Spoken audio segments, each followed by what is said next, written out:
this rainbow came out, and my friend showed it to me, and it was when I was telling the story about Rico. And it seems like the rainbows come out when friends are together. So I think it's special that it came out when I was talking about him. And this is actually my first time of talking about Rico this way.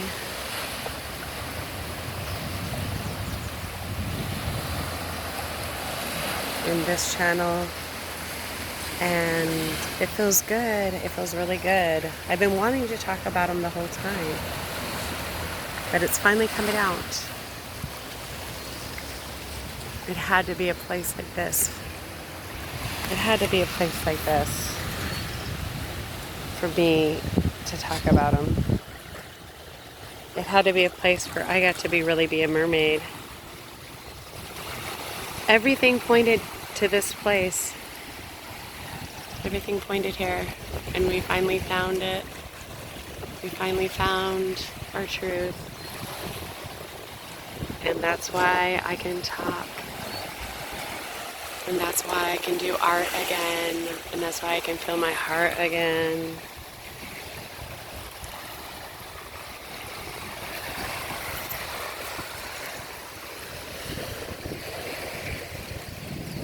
Such a beautiful day. It's so perfect in every way. I love rainbows.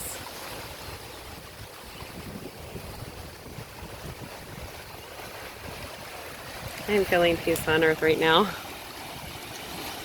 I love the sound of the water. Such a nice sound. And the driftwood reminds me of growing up, where we had a big rock that we used to fish off of, and it had driftwood like this right behind it, and I would always look for treasures in the driftwood in the water, and there would be treasures. It might be a fishing boa or things that float in the water would end up in these little driftwood areas. And so this reminds me of my childhood, and it reminds me of my grandparents, Ole and Evelyn Bacon, and how much I loved them. Evelyn and Ole Bacon. And I feel like I really felt very close to my grandfather, Ole, and my grandma, Evelyn. Ole was a fisherman. He was a jokester. He liked puzzles everywhere you looked. And he liked music and pianos. And my grandma Evelyn was wonderful, and I love her, and we made bread with her, and we did crafts, and we had Sunday dinners, and we had tea. Tea was a big deal. And I plan on carrying on the tradition of the tea with her. And, well, I loved them so much. I do. And she taught me how to laugh. She taught me how to say things in a unique way that was only unique. It's a family trait where you tell a joke wrong and you kind of miss the punchline sometimes, but it's still funny because you're the only one that tells it that way.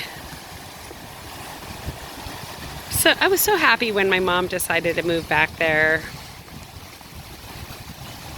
We loved it. She had a beauty shop, and she used to wash our hair in almond shampoo. And she would get right up to her scalp, and it was so great. And I was like, wow. She used to have her hair in curlers and hot dryers, and I just want to relive that childhood. We had a whole dress-up room all to ourselves. And I want to create that too. for other children. We had a whole dress-up room with shoes and clothes, and we would get dressed up and we would parade around. And it was just so cool. And I just want to let other kids feel as great as I did when we did that special thing in our childhood. And so that's partially why I do what I do. And I work with clothes and I work with dress up and all that, because I want people to feel as great as I did as a kid. So here's a salute to Rico, to Evelyn and Oli, my grandparents, Evelyn and Oli Bacon, and Janet and Joseph Hazelden, my other set of grandparents. And I love all my grandparents deeply and dearly. And Janet and Joseph were totally awesome. And Janet was funny. She was a real firecracker. Everybody would say that. But her heart, a pure heart. And we fed the whole entire town and everyone that came through. We had the only restaurant in our town. And she could make thousands of things perfectly. Well, I would love to live up to that, really. We had a hotel and a restaurant called the Rogalk Hotel. And on the holidays, our family would make food for the whole town and share. And she raised all of us grandkids for at least 5 years. And that was a lot. It was a lot. I mean, and feed the whole entire town. And Joseph, my grandpa Joseph, he was quiet. He was mellow. He was opposite. And very stable, very loving, very hardworking, on time, early, knew how to budget money and save. And he would just teach me these little tiny things that would help my life. Like, be careful how you spend your last $2. I was like, whoa, okay. And I hear that ringing in my head. Be careful how you spend your last $2. Because that last $2 can move you across the island. So he always did help me with that. And there's so much more I want to say about them.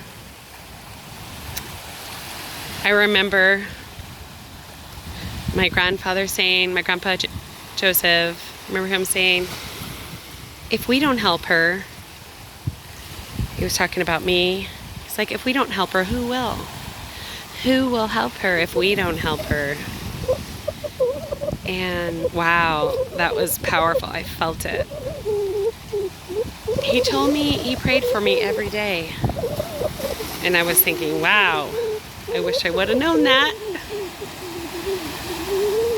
Because I wouldn't have wanted to disappoint him.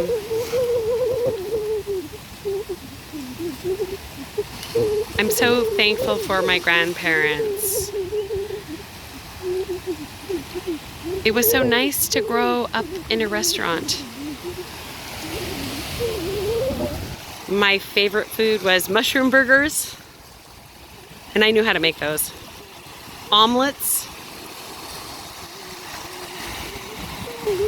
I used to make a drink, and now I know the rest of the world at my age knew it too, and that's when you take all the sodas and you mix them all together. And anyway, I love you guys. You're the best.